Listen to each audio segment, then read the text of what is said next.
Hello there, welcome to Who Watched It. So your homework for this week was to watch episodes 4, 5 and 6 of the Daleks. Your homework for next week will be to watch episode 7 of the Daleks and then the 2 episodes of The Edge of Destruction. But as I record this on Wednesday, November the 15th, we've had some development on BBC Sounds for the next 5 months at least. You can listen to Marco Polo. So in a couple of weeks, we're going to have an audio special and we're going to listen to the soundtrack of Marco Polo, all to be revealed, don't worry. Do let me know though if you've enjoyed watching the Daleks, if you've been watching it at the same pace as me, what you've liked about the story, what you've not liked. I've seen a couple of great pictures today, peaks of the colorized version that's going to be on BBC 4 next week, and I have to say it looks absolutely fantastic. I can't wait to see it in colour. So, a bit more background about the Daleks. BBC Enterprises were going to dispose the 16mm telerecordings of the Daleks in 1978.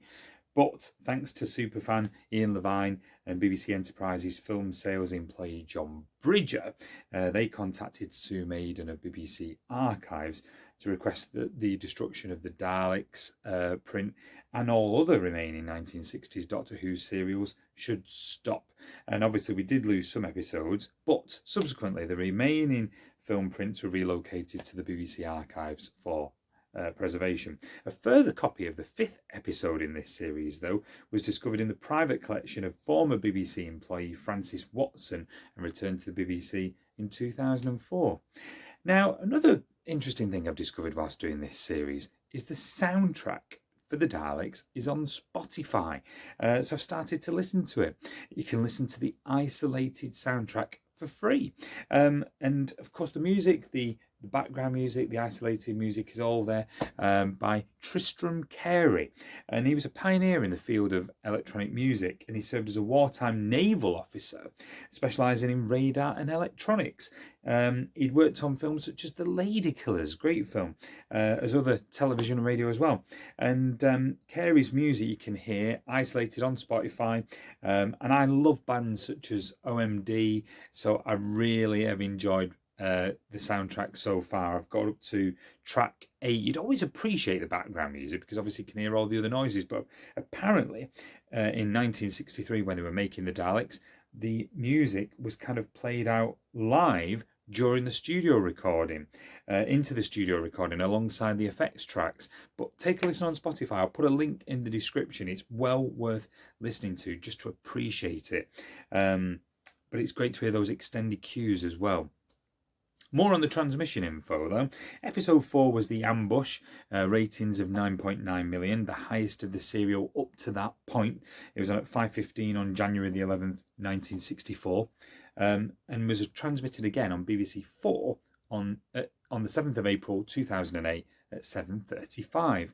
So the Doctor and his companions escape, and whilst there are fatalities, Ian saves the Thals from the Daleks' attack. The Doctor suggests that they leave the Thals and the Daleks behind, but they can't do that. They can't set off in the TARDIS either because they need to go back to the city to get the fluid that the Daleks have confiscated. So I've read suggestions that a 7-part story is perhaps too long for this one. Let me know what you think. Would you have been happy if the Doctor had left the Thals behind at the end of episode 4? It could have easily ended. It would have been a good point to end perhaps at the end of episode 4, but we carry on. Episode 5 was The Expedition, again ratings of 9.9 million, transmitted at 5:15 again, January the 18th, 1964 on the BBC television service, repeated on BBC 4, 7:35 on the 8th of April 2008. So, after some persuasion, the Thals agreed to help the Doctor, Ian, Susan and Barbara go back to the city in order to retrieve the fluid so they can leave Skaro behind. So in this episode, Ian and Barbara and a group of Thals head towards the mountains and the swamp. The Doctor and Susan with another group of Thals go through the forest to the city. So the lake where Ian and Barbara head towards contains mutated beings from the fallout of the Neutronic War. Bear with me.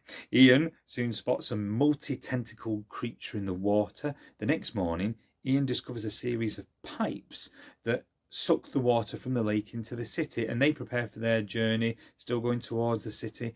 And one of the Thals goes to the lake to fill the water bags that they need for that day. However, a whirlpool begins to form, and we lose the Thal at the end of episode 5. Episode 6, The Ordeal, highest rating of the serial so far, 10.4 million. 5:15 on January the 25th, 1964, it was transmitted on BBC and repeated on BBC4, 7:30 on the 9th of April 2008. It's taken a while to get to the city. That's my theory by the start of episode 6. Maybe dragging on a little bit, I do have to agree. As I say, let me know if you disagree or agree in the comments. At the end of episode 6, there's a big kind of a gap to jump across in the caves, and Antidus, one of the Thals, is the last to jump across, and he falls into the gap, and Ian, who had the rope on the other side, is literally left hanging as episode 6 ends. Meanwhile, by this point, the Daleks have realised that the anti-radiation drugs are no good for them. In fact, they need radiation. So they decided to increase the levels of radiation on Skaro by deploying another neutronic bomb. And whilst this would sustain the Dalek race, it'd be impossible for the Thals to survive. Anyway, after realising that plan would take too long, by the end of episode 6, the Doctor and Susan have been captured and are told, instead of dropping a neutronic bomb, the Daleks are going to blow up their nuclear reactors instead to create the radiation. So there you go, one episode still to watch. And if you're interested, number 1 from the 16th of January onwards, so again whilst these episodes of the Daleks are being transmitted, was the Dave Clark 5, Glad All Over, and it was their only number 1, and number 1 for 2 weeks. So there you go. A reminder, your homework for next week is to watch episode 7 of the Daleks and episodes 1 and 2 of the Edge of Destruction. So that's before next Wednesday, and I'll be back next Wednesday at 8 with more from Who Watched It. Don't forget to hit the like and subscribe button, and I'll be back with more. Bye for now.